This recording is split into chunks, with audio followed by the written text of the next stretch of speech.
Bonjour et bonsoir et merci de votre aimable attention. Comment garantir la sécurité des bâtiments et pour protéger les vies humaines et les biens? Échange aujourd'hui s'intéresse à cette thématique que nous abordons avec deux invités sur ce plateau. Éclou Patrick Amenda, il est architecte. Bonjour Monsieur Amenda. Bonjour. Edo Ezou, il est président du comité technique spécialisé CTS 01 bâtiments et travaux publics de l'ONI, l'Ordre national des ingénieurs du Togo. Bonjour Monsieur Ezou. Bonjour madame. Bienvenue à tous les deux. Merci. Alors, merci à vous d'être avec nous. D'abord, nous allons suivre cet élément de Sonia Logonda qui revient sur les récents incidents liés à la sécurité des bâtiments en Afrique. Des images comme celle-ci de la Côte d'Ivoire ou celle du Cameroun, de l'Afrique du Sud, du Nigeria ou encore du Togo ont marqué les esprits ces derniers mois. La série d'effondrements d'immeubles en construction s'est poursuivie tout au long de l'année 2024. Au mieux, les bâtiments s'affaissent. Au pire, ils basculent sur les maisons en contrebas. À chaque fois, des pertes matérielles et surtout en vies humaines. Alors, Monsieur Amenda, la première question, en tant qu'architecte, quels sont les sentiments qui vous animent quand vous suivez ces genres d'informations à la télévision, à la radio? Un immense gâchis. Un immense gâchis. Vous avez bien fait de nous convier tous les deux corps de métier pour cette problématique. Je me permettrai de rappeler, mon aîné ne me contestera pas, que dans ce qui concerne l'acte de bâtir un bâtiment, le premier responsable demeure l'architecte. Mais nous savons également qu'en matière de structure, il nous faut nous appuyer sur l'expertise des ingénieurs, notamment des ingénieurs structure. Et donc forcément, quand on en arrive à ce genre de drame humain, forcément c'est de la tristesse, c'est le sentiment d'un immense gâchis, de multiples occasions ratées. Mais malheureusement, dans notre culture, peut-être nous faut-il, nous professionnels, expliquer pourquoi il faut bien faire les choses. Sinon, dans beaucoup de secteurs, nous nous amusons à jongler. Et quand on jongle dans le secteur du bâtiment, malheureusement, les cas extrêmes, c'est ce qui arrive avec des... Monsieur Ezou, est-ce que ces drames auraient pu être évités, comme M. Amenda le dit? Oui, merci madame. Effectivement, ces drames peuvent être évités. Et si on a respecté les règles de conception, et les règles de conception architecturale, d'ingénierie et de suivi d'exécution, ces drames peuvent être évités. Donc, vous parlez de plusieurs étapes oui. Dans la construction des bâtiments. Voilà, il y a plusieurs étapes. Effectivement, comme on vient de le dire, la première étape, c'est la conception architecturale. Et ce projet est porté à la connaissance de l'ingénieur de structure qui définit la structure de construction de l'ouvrage. Le projet est porté par qui?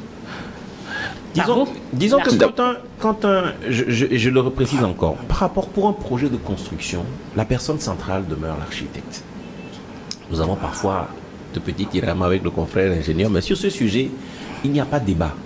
En tout cas, dans le monde francophone où nous évoluons, un projet d'architecture, un projet de bâtiment, voilà, aussi bien en étude qu'en contrôle, est conduit par un architecte.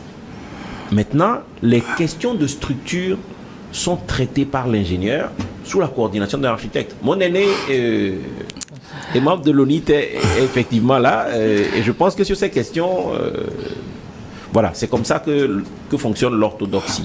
Si je disais autre chose, oui, ce que je voudrais préciser, effectivement, l'architecte fait la conception architecturale, mais la structure et la mise en œuvre des accords d'État revient à l'ingénieur. La coordination de la mise en œuvre des études et de la mise en œuvre revient à l'ingénieur. C'est l'ingénieur qui conçoit la structure et les autres corps d'État aussi, l'électricité, climatisation, c'est l'ingénieur qui dimensionne ces corps d'État. Et c'est l'ingénieur qui coordonne. L'architecte est là pour faire le suivi de son choix architectural. Parce que ces éléments aussi font partie du choix de l'architecte, mais pour la bonne mise en œuvre et le dimensionnement. Oui. En fait, pourquoi je précise ce genre de choses? Sur un certain nombre de consultations qu'on a aujourd'hui, les personnes responsables des marchés publics, je le dis en ces termes, coupent par exemple les projets en deux en disant conception architecturale et suivi et contrôle. Et pour le suivi et contrôle, ils essaient d'avoir un chef de mission ingénieur. Ce n'est pas la bonne orthodoxie. Parce que même en termes de contrôle, la coordination est d'abord faite par un architecte. Maintenant, sur la compétence technique du suivi, ça se fait par un ingénieur, mais sous le contrôle d'un architecte dans le cadre du bâtiment. Je le précise encore, parce que par exemple... À la fin du projet ou lorsque le projet est en cours de réalisation? Non, je précise, dans le cadre du bâtiment, le premier responsable est et demeure l'architecte. Les études de structure, même quand elles sont faites par un ingénieur, parce que l'architecte n'en a pas la compétence, elles sont faites par un ingénieur, sous la coordination d'un architecte. Je le précise encore une fois en faisant un parallèle avec, dans les routes, nous n'intervenons pas. Ce n'est que les ingénieurs qui interviennent dans les routes. Mais dans le bâtiment, l'intervention d'un ingénieur se fait sous la conduite d'un architecte. Si je dis autre chose... Là où on doit faire la précision des choses, parce que si l'architecte fait la coordination de la mise en œuvre, mais du point de vue mise en œuvre, l'architecte doit pouvoir faire recourir à un ingénieur. C'est ça, c'est pourquoi les pouvoirs publics font la coordination du contrôle, font suivre la coordination du contrôle par l'ingénieur. Parce que c'est l'ingénieur qui, dans sa formation, il maîtrise tous les autres corps d'État. L'ingénieur maîtrise les autres corps d'État, comme l'électricité, la climatisation, la plomberie, même l'ascenseur et autres.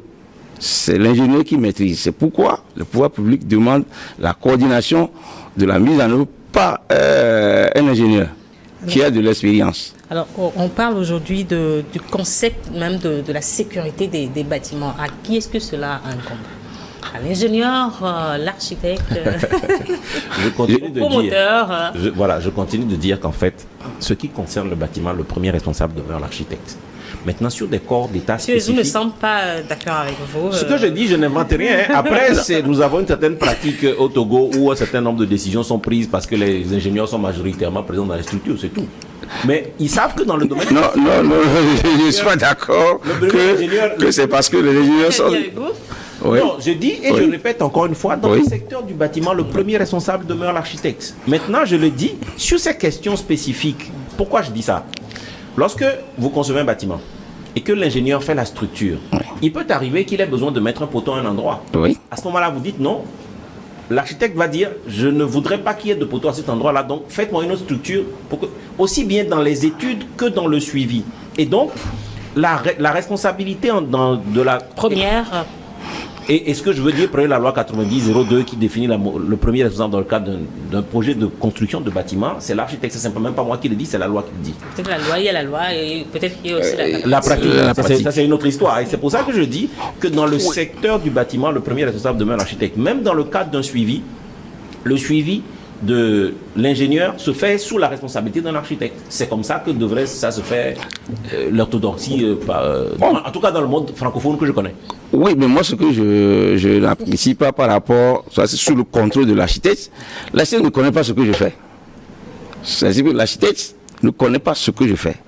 Et si l'architecte doit me contrôler, moi je vais faire un rapport à l'architecte pour dire que il y a tel problème, comment trouver une solution par rapport à ça. Mais comme je viens de le dire, si il y a une conception qui demande une modification par rapport à la structure, là, c'est-à-dire que c'est dans la conception du bâtiment. Oui, dans la conception du bâtiment, c'est une démarche de va-et-vient qu'on fait entre l'architecte et l'ingénieur.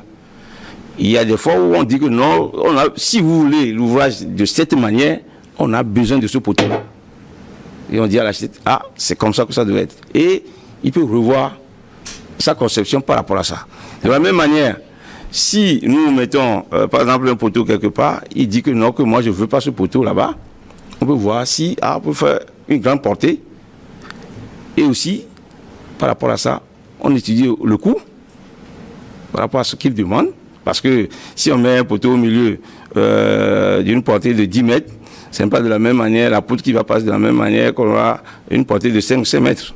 Donc, il y a une répercussion sur l'évaluation du projet. Et donc, c'est pourquoi on fait de va-et-vient entre nous deux pour arrêter techniquement et économiquement ce qui peut se faire dans de bonnes conditions pour sécuriser l'ouvrage. Alors, comment sécuriser les ouvrages aujourd'hui au Togo, en Afrique? Est-ce que ce concept est lié à l'ingénieur ou à l'architecte? Sur la question spécifique de la sécurité, c'est mis en œuvre par l'ingénieur. Mais je dis et je répète, dans le cadre du bâtiment, le premier responsable demeure l'architecte. C'est-à-dire qu'en fait, quand il y a différentes options présentées par l'ingénieur, celui qui va trancher, ça va être l'architecte. Nous n'avons pas besoin de savoir comment on fait une descente de charge, mais nous en connaissons les principes. Et donc c'est pour ça que je le dis et je le répète, dans le cadre du bâtiment, le premier responsable demeure l'architecte. Maintenant, sur la question de la sécurité, de façon spécifique, ça va être un ingénieur spécialisé dans ce domaine-là qui va traiter ces questions. C'est ta vie. Effectivement, pour sécuriser le bâtiment, lorsque l'architecte a fini sa conception, pour la mise en œuvre, le calcul, la conception structurale et la mise en œuvre, ça incombe à l'ingénieur. Et qui coordonne toutes les activités avec ses collaborateurs pour les autres corps d'État. De la même manière que l'entreprise qui va exécuter aussi va avoir ses experts aussi dans tous les corps d'État. Est-ce que c'est ce que vous appelez le dossier technique du projet, le dimensionnement? Oui, le dossier technique d'exécution du projet. Et donc tout ça revient à l'ingénieur. Alors, est-ce que la sécurisation d'un bâtiment est une opération si complexe que ça pour qu'il y ait... En fait, moi, comment je vois le problème? Beaucoup de maîtres d'ouvrage en Afrique ne font pas les choses comme ils devraient être. Pourquoi? Parce qu'ils n'ont pas conscience de ce qu'ils perdent. Je vais faire un comparatif pour que vous y voyez un peu plus clair. Lorsque, je prends un exemple peut-être pas très vertueux, lorsque dans certains contextes, les gens décident de faire ce qu'on appelle de l'optimisation fiscale, qui n'est pas morale, mais qui est légale, on va consulter un cabinet pour vous permettre d'avoir le meilleur. Le cabinet vous permet, on va dire, d'épargner, je dis n'importe quoi, 10 millions, et vous lui payez 1 million. Donc c'est clair dans la tête des grosses fortunes qui veulent faire de l'optimisation fiscale qu'il faut s'adresser à des professionnels qui s'y connaissent. Lorsque vous prenez un projet de bâtiment, quel qu'il soit, quand vous vous adressez au premier responsable qui est un architecte, avant même, comme je le disais, l'acquisition d'un terrain ou quelque chose comme ça, en fonction de l'ouvrage que vous voulez faire, il vous aide d'abord à choisir le terrain dans la zone où il faut et à faire la conception pour que vous puissiez avoir, je dis n'importe quoi. Lorsque vous faites un bâtiment avec un certain taux de remplissage, vous optimisez par exemple les loyers. Dans la structure, si vous ne vous appuyez pas sur des études de structure sérieuses, réalisées par un ingénieur, vous allez perdre vous ferez une structure soit trop lourde ou pas assez efficace. Et c'est quand ce n'est pas assez efficace que ça s'écroule. Donc la sécurité du bâtiment commence bien avant même la construction de... Ce qu'on appelle sécurité et ce qui arrive dans les cas extrêmes sont les écroulements, c'est un ensemble on va dire, où on se prive de compétences pour faire les choses. Et c'est ce que j'appelais du jonglage à tous les niveaux.